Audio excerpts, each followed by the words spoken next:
Welcome to Choice Classic Radio, where we bring to you the greatest old-time radio shows. Like us on Facebook, subscribe to us on YouTube, and thank you for donating at choiceclassicradio.com.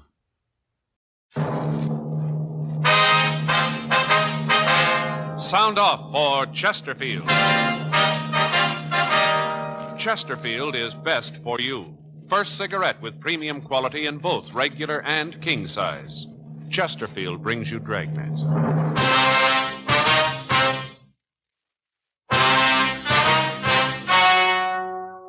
Ladies and gentlemen, the story you're about to hear is true. The names have been changed to protect the innocent.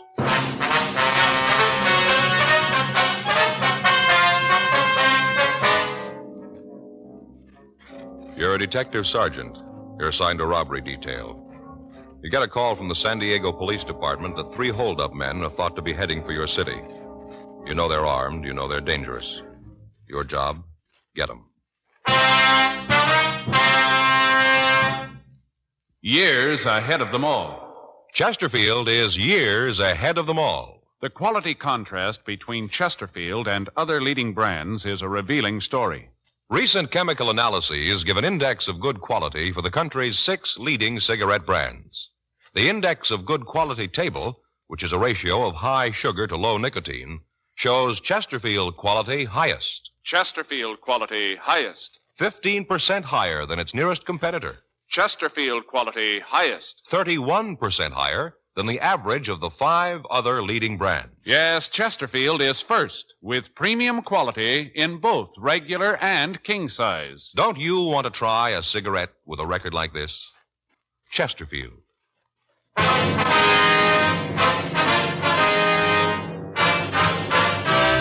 Dragnet, the documented drama of an actual crime.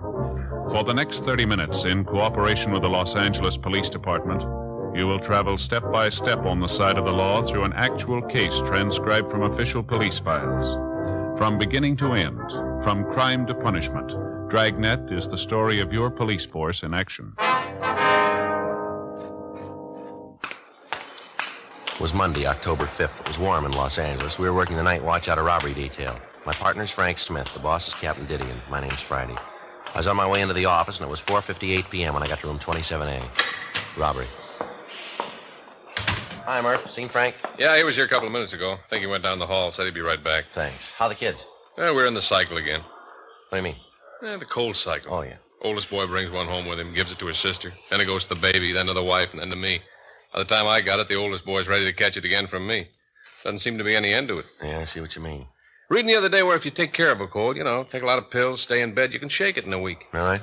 Don't do anything special for it, and it'll take 7 days to get rid of it. Joe? Got an APB here from San Diego. Boys down there really drew themselves a gem. Yeah, can I take a look? Yeah, here it is. Yeah. I can hear him moan all the way from here. What is it?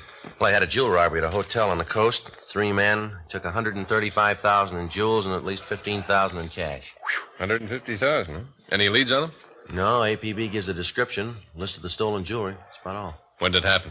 It says 1:30 this morning. Yeah, it's going to keep him busy for a while. That Mort's screaming like an eagle, Joe. Why?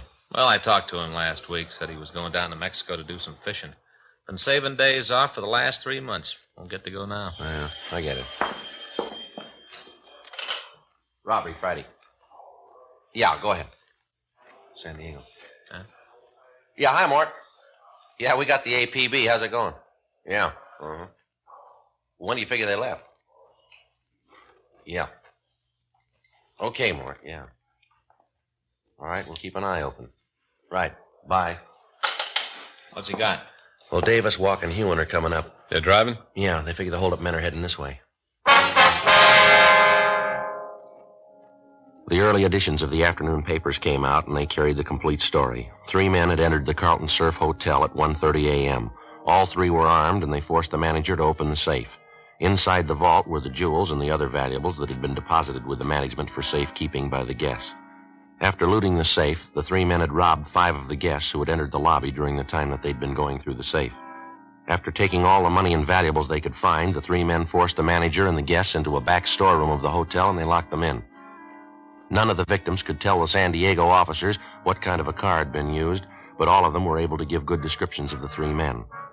The San Diego Police Department had been called, and the men from the Detective Bureau had begun an immediate investigation.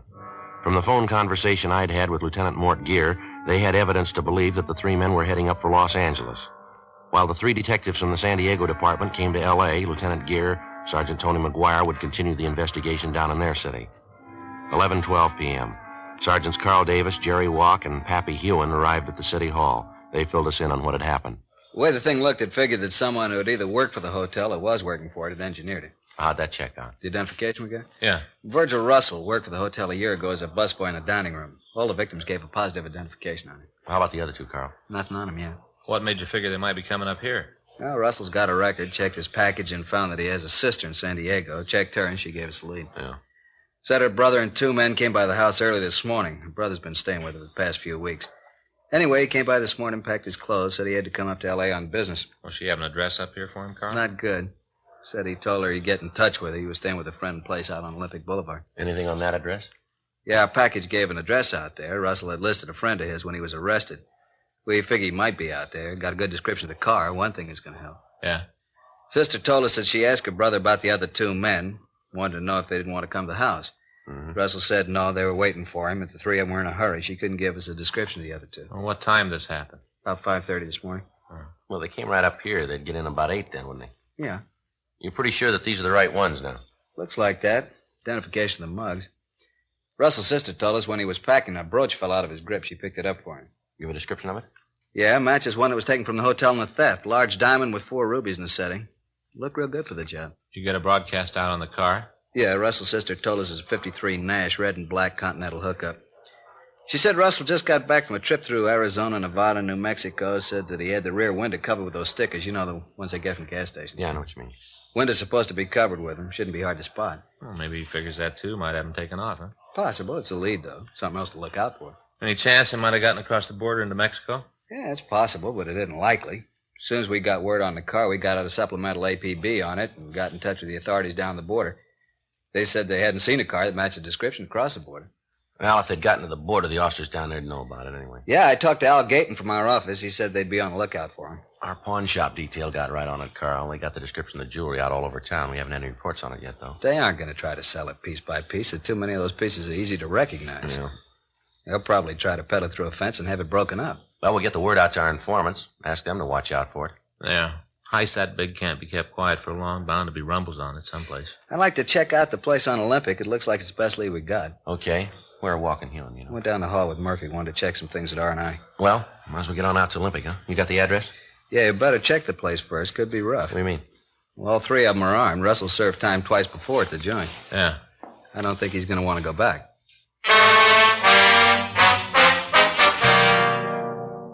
We checked the name of Russell's friend through our files. We found that he had no record. We drove out to the address on Olympic and we talked with the neighbors. From them, we found out that it was not a private residence. We talked to the woman who lived next door. We asked her about the man listed in the San Diego package as a friend of the suspects. She told us she hadn't seen him. Directly in front of the rooming house, we found a car answering the description given us by the sister. There were no lights on in the rooming house. Walk and Hewen covered the rear of the place. Frank, Carl Davis, and I went up to the front door. Pretty dark. I can't see anybody in there, can you? No, I can't. Check the window, see if I can spot anything. Right, Carl. Now let's try the door. Yeah.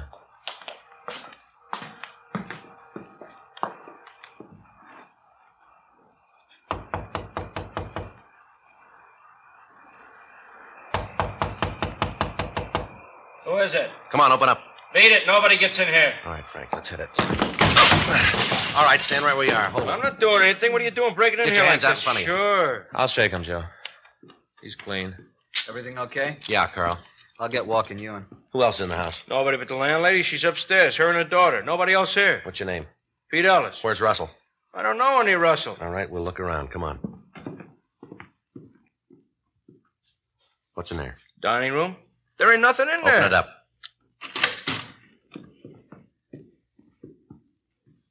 See? Nobody here. No. All right, we'll check the other rooms.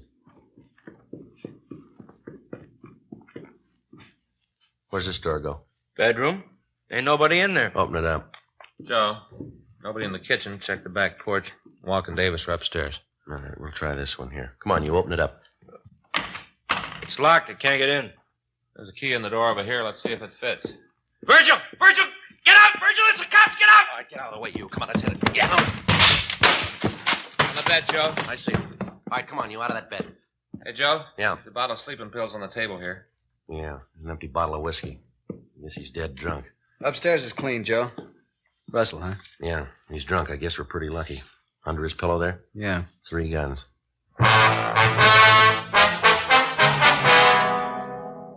With the suspects in custody, we searched the house. In the back bedroom, where we'd found Virgil Russell, we found a folder with all of the newspaper stories of the hotel robbery. In each instance, that portion of the story which referred to the thieves themselves was outlined in pencil, and there were small notations along the margins of the newspaper. A complete search of the house netted us nothing. There was no sign of the loot from the robbery, although each of the suspects had a large amount of money in their possession. We talked to the landlady, but she was unable to tell us anything about the suspects.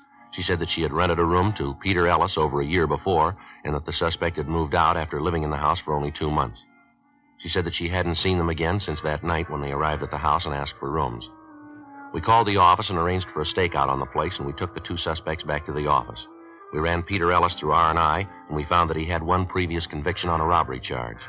2:15 a.m. We talked to Virgil Russell in the interrogation room. All right. I ain't trying to con you into anything. I was in on the heist, I'll admit it, but I ain't gonna be no fink. You ain't gonna get any other names out of me. You got the money we found on you from that hotel robbery, is that right? I don't know where else it'd come from. I got no reason to con you about the hotel job. I pulled it. I ain't afraid to admit it. I'm just not turning fink, that's all. Maybe we can get it out of Ellis. He won't tell you anything. You're pretty sure about that. He admits he was in on the robbery. Well, so what? We all had a deal. If any of us got caught, they wouldn't tell about the others. You think Ellis and that other guy'd go that route, standing the arrest alone? Sure. We had an agreement. Oh, come on now. Tell us how much you got for the jewels. You can tell us that and not tell us who the other man is, can't you? Yeah, I suppose so. Isn't any way you could tell if I told you how much we got? How much? 7,000. How much? 7,000. Who set up the deal to sell the stuff? Your partner? Yeah, he handled all that. He fixed it for you to get $7,000 for all the jewelry? Yeah, that's right. Well, you made a good deal, all right. 7,000 for $135,000 worth of jewelry. Wasn't worth 135. That's just the papers, making it sound big. No, Russell, you're wrong. That's what the stuff is worth. Are you kidding? You got that report, Frank? Yeah, here. Now, wait a minute. That's maybe what they claim the stuff is worth. But you know how people are always jacking things up on the insurance companies. The stuff was worth, maybe 15,000, not a cent more. Yeah, Joe, here it is. This is a report you got from the insurance company, Carl. That's it. Would you like to read it yourself, Russell, or do you want me to read it to you? Well, let me see it. All right. What a lousy bum. Oh, no good. He's a thief. That's what he is. A thieving thief. That's the kind of a guy you say you had to deal with, huh? Let you think he was doing you a big favor. Some deal, $7,000. If we'd picked him up, he'd have screamed like an eagle. He's your pal, all right. What a no good thief. I can't believe it. Who'd he sell the stuff to, do you know? No, I don't, and that's the truth. I saw the guy, but I don't know who it was. How'd the deal work? Well, earlier tonight, we got together out in Westwood. He called the fellow who was going to handle the deal, told him to meet us here. Who's he? A Fink, a lousy Fink. What's his name? Payne, Al Payne. How you spell it? Last name. P-A-Y-N-E. You got a record? No, I don't think so. I never heard him talk about it. You give us a description? Yeah. That stuff was really worth 135 grand. He said it was a lot of talk, newspaper talk, he said. Oh, brother, what a laugh. What's his pain look like? Oh, he's about 37, maybe 150, 60 pounds. Bald. A little bit of hair on the edge of his head. I'll check the name through R&I, Joe. Right. You want to bring the mugs back here? Yeah. Russell? Yeah? That first name, is it Alfred or Albert? I think it's Albert. He's some kind of a promoter. I don't know what he promotes. I think it's just a dodge, kind of a front. I'll be right back, Joe. Right. Let's go ahead with the story about the buy, huh? All right. Where was I? You said you went out to Westwood. Oh, yeah. Well, we were supposed to meet out in a parking lot for the ice rink. Big place out there. Well, we met this guy, the fellow Payne called it. He looked at the stuff, said it was worth maybe 15,000 the way it was. But he said it had to be broken down before it could be sold. That it wouldn't bring that much when it was all broken down. What'd Al say to that? Well, he agreed to it, said it was true. He went right along with it. Lousy deal. He was probably in on the whole thing. Wouldn't be surprised. I just can't get over it. We had all that stuff and didn't know what it was worth. You got any idea who this guy is? No, I told you, I didn't know. You said this Payne had an office here in town. You know where it is? Yeah, I can show you. We were up there this afternoon while I was setting up the deal. It's in a building over on 6th. You'd be willing to go over there with us? So you can nail him? That's right. We want to get the jewels back. Sure, I'll go. So what that bum did to me, nothing too bad for him. How you going to work it, Joe? Well, Russell here will have to introduce me as somebody who wants to buy this stuff. He'll have to tell Payne that I'm willing to pay, say, $50,000 for the jewelry. That way, Payne will have to get in touch with the other man. I don't think he'll pass up a deal like that. Maybe he figures to make more than that this way. Yeah, but suppose he thinks that Russell here wants to do business with me. He'll get the stuff back. I don't think he'll want to cross Russell. Might work. No, we haven't got much choice. We got to get the stuff back before it's broken up. Hey, Joe, I got some pictures here. None of them match the description. What was that? None of them match the description. Oh. You want to look at these? Yeah? Joe's going to go see this Payne with Russell and Ellis, try to get a lead on where the stuff is. How are you going to work it? Well, I'll tell Payne I'm interested in buying the jewels, offer him maybe $50,000. Picture's not here. None of these is Payne. You go along with this plan, Russell? Sure. I'd like to see you get him and get him good. It's pretty risky. It doesn't look like there's any other way. Suppose not. Russell? Yeah? We know Payne carries a gun. I'm going to tell you something. I want you to remember it. All right. You get any bright ideas about tipping Payne off about Joe? Remember, we'll have men all through the building. All right. We're not going to start any shooting. Yeah. But we'll finish it.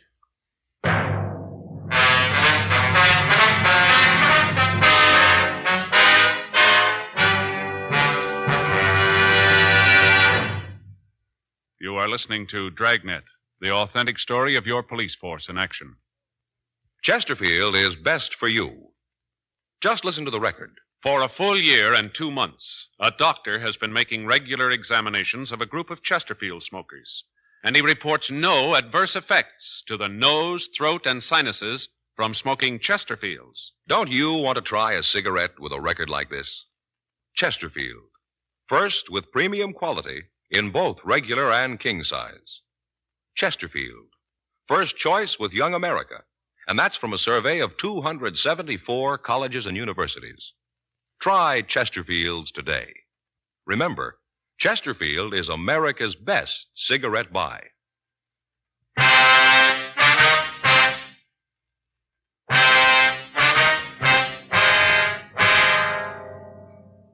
The two suspects, Peter Ellis and Virgil Russell, were taken to the main jail and booked in for violation of Section 211 of the California Penal Code. After that, the officers from San Diego, Frank and I, discussed the plan for finding the stolen jewels. It was agreed that I would go into the office building with the suspect, Virgil Russell. To lessen the chances of discovery, I would carry no gun or any police identification. We were unable to make contact that night, so the following morning, we checked over the physical layout of the building. It was 6 stories high and had 1 elevator. There were 2 entrances to the building, one in the front and one that opened off an alley in the rear. Officers were planted at both entrances. Additional men were stationed on each floor. 2 men were on the roof to cut off any possible escape to one of the adjoining buildings. 11:30 a.m. Tuesday, October 6th. Russell called Payne and said that he wanted to see him. Payne told him to come right over to the office. Russell and I got into a car and we drove over. It had been arranged that from the time we entered the building, no one would be permitted to leave until we returned to the main entrance. 11:58 a.m. We got to the office building. We went up to the 4th floor. The sign on Payne's door read, Albert Payne Investments. Russell opened the door and we walked in.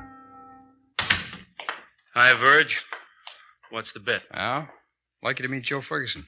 Joe, glad to meet you. Yeah, same here, Al. Sit down, boys. Now, what's this all about? It's about the stuff, Al. We got to get it back. Now, what's the pitch? I don't even know what you're talking about. Oh, come off it, Payne. Joe here's willing to up the ante for the jewels. How much? I'll go as high as $50,000. I got to see it first. For $15,000 worth of jewels? Papers say it's worth $135. I explained that to you. They up the value. It's all insured. People up the price of the insurance companies. Papers up the price. They sell more papers. I told you. Yeah, and I ain't buying it. I want the stuff back. I never even got my cut of the $7,000. Ellis feels the same way. I told you the money'd be coming. Oh, it ain't coming anymore. I want the stuff back.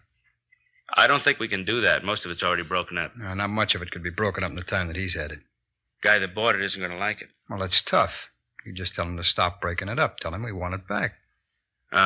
Where do you figure to sell the jewels? I don't see where that concerns you. I'm offering you $50,000 for them. That's all you need to know. Come on, Al. Come on. Quit playing games. Let's get on it.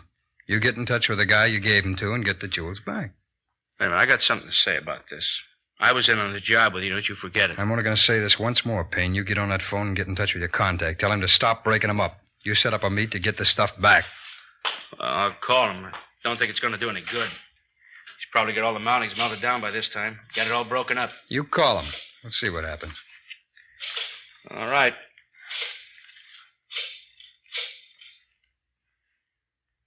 Now, let me talk to Fred. Fred, this is Al. Yeah. Listen, something's come up. We can't go through with the deal. What? Yeah, I know. I told him. Doesn't make any difference. They want it all back. Yeah, I told him that, too. Doesn't make any difference. You want the jewels back that have been broken down, too? I told you, Al, I want all of it back. Yeah. Yeah, Freddie says all of it. Okay. When can you make it? Yeah. All right. Yeah, we'll see you then, right. Okay, bye. They'll have the stuff for you tomorrow night. Why does he have to wait that long? How do I know? He just said he couldn't get it to you any sooner. You should have let me talk to him. I'd have told him. Yeah, sure. How much of it's been broken up? Well, hardly any. Just got started. Fred says it's almost all whole. Who is this Fred? That's none of your business. I asked you a question, Al. You got your answer. Doesn't make any difference who he is. You and your friends loused up the deal. Be happy. You fixed it fine. Well, I'll come out better. Yeah, you better be right. Now, remember, I got a piece of this. I won't forget. What time tomorrow are we going to meet Fred? He said he'd call. Let me know where and when. I can't be any later than tomorrow. I gotta be leaving then. You're going to have the money with you when you pick up the stuff, I'll aren't you? have it. All of it. I don't want any of this down payment. I told you I'd have it. All right, you call me tomorrow about 10, Verge. I'll let you know the details then. Okay. I hope you're right about this, Verge. What do you mean? Well, this deal, I don't like it. I hope nothing happens to louse it up. Yeah, so do I.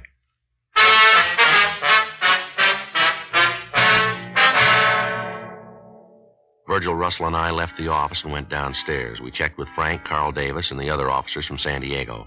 Al Payne was taken into custody and booked in at the main jail on suspicion of violation of Section 211 PC. Then we returned to the office. You find out who has the stuff? Yeah, a fellow named Fred. You know who he is? No, not yet, but we will. How'd you figure that? Payne didn't tell you. Well, I saw the number he dialed when he called Fred. It was a Hollywood prefix. That narrows down the area. I can try the number and see who answers.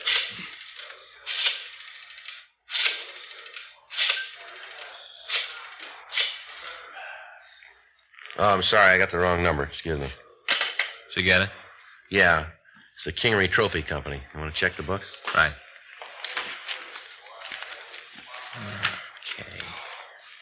K.I. King Kincaid. Here it is, Joe.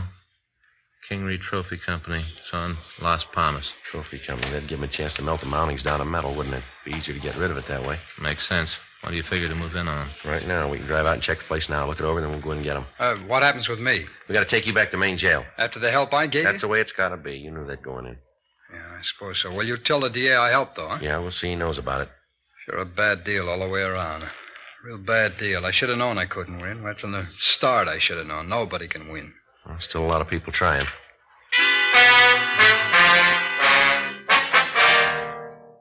We returned Virgil Russell to his cell, and then we drove out to the Kingery Trophy Company. It was a 2-story building on Las Palmas Avenue in Hollywood. They made trophies and fraternity pins. A large sign on the front of the building advertised that they could duplicate anything in metal. We checked with the neighborhood merchants and found that there was a permanent staff of 4 employees. The company was owned by a Roger Kingery, and none of the neighborhood people could tell us anything about an employee by the name of Fred. 5 p.m. The employees of the plant left the building. 1 man remained. From the description we'd gotten from Russell, we figured that he was the person Payne had called Fred. 6:03 p.m. The lights in the rear of the factory went on, and through the windows we could see the suspect working over a small furnace. On a table off to one side, we could see a quantity of jewelry. Frank, Carl, and I went to the side door of the plant while the other officers covered the remaining doors. All right, you ready? Yeah, let's go. Carl? Yeah. I'll hit the door and grab him before he's got the chance to throw the jewelry into the furnace. Right. Grab him, Carl. He's making a break for it. I got it. Hey, what are you guys doing breaking in here like this? Look at that, Joe. Jewelry matches the description of the stolen stuff. Yeah, looks like it. All right, mister, stand still. I'll shake him. He's clean. I don't know what you guys are doing. I don't know what this is all about. All right, save it. What's this jewelry doing here? That isn't mine. I didn't ask you whose it was. I asked you what it was doing here. Fella said give me $2,500 if I break it down for him. What's the fella's name? Guy named Payne said he'd pay me to melt it down for him. You know the stuff was stolen? No, I didn't. He just made the deal to melt it down. Didn't he call you this afternoon and tell you to stop breaking it up?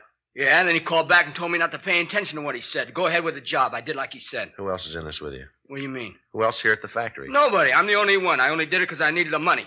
I don't know where the jewels came from. I didn't care. It didn't make no difference to me. As long as I got mine, I was happy. I didn't know what it was all about. Looks like most of it's here, Joe. How many pieces did you break down? Took a couple of the pins apart. Didn't have the time to melt any of the mounting down. It's all there. All that Payne gave me. What's your name? Fred Michelson. All right, let's go. I didn't know they were stolen. I didn't know anything about it. I just did a job. That's all. Just a job. Yeah. I didn't even get paid for it. Don't worry about it. You will.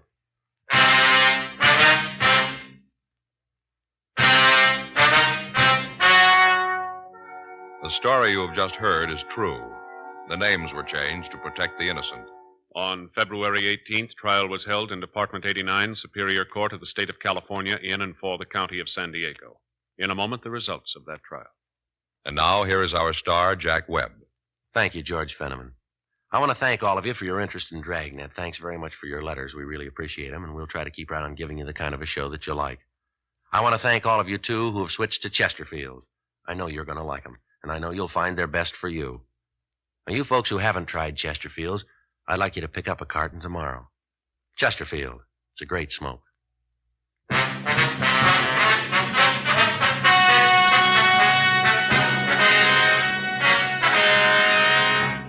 Virgil Nathan Russell, Peter Howard Ellis, and Albert Franklin Payne were tried and convicted of robbery in the first degree. They received sentence as prescribed by law. Fred George Michelson was tried and found guilty of receiving stolen property. He received sentence as prescribed by law. Receiving stolen property is punishable by imprisonment in the state penitentiary for a period of not more than 10 years. Ladies and gentlemen, Lieutenant Jack Allen, Los Angeles Police Department. Thank you. On behalf of the Detroit Police Officers Association, I'd like to present this award to Dragnet. I wonder if you'd read it, Mr. Fenneman. Yes, sir. Whereas the radio and television show Dragnet and its writers, producers, and actors most accurately portray the American police officers and their work. And whereas the result of this portrayal has been to give the people of this country a new insight into their police departments, bringing with it understanding, sympathy, and an aroused public opinion. And whereas Dragnet brings credit to the men and women of the police forces throughout America, therefore we, the Detroit Police Officers Association, representing the patrolmen, detectives, and policewomen of Detroit, hereby cite and commend the show Dragnet and its star Jack Webb, who plays the part of Detective Sergeant Friday, as the finest and most accurate police program both on television and radio. Signed this date, March 31st, 1953, in behalf of the association by Thomas Duffy, President, Bruce Finney, Vice President, Francis Klein, Secretary-Treasurer. All of us on Dragnet want to thank the Detroit Police Officers Association, and our thanks to you, Lieutenant Allen. You have just heard Dragnet, a series of authentic cases from official files. Technical advice comes from the Office of Chief of Police W.H. Parker, Los Angeles Police Department. Technical advisors, Captain Jack Donahoe, Sergeant Marty Wynn, Sergeant Vance Brasher. Heard tonight were Ben Alexander, Eddie Firestone, Art Gilmore. Script by John Robinson. Music by Walter Schumann. Hal Gibney speaking. For a million laughs, tune in Chesterfield's Martin and Lewis show Tuesday on this same NBC station. And sound off for Chesterfield's. Either regular or king size, you'll find premium quality Chesterfield's much milder. Chesterfield is best for you. Chesterfield has brought you Dragnet, transcribed from Los Angeles.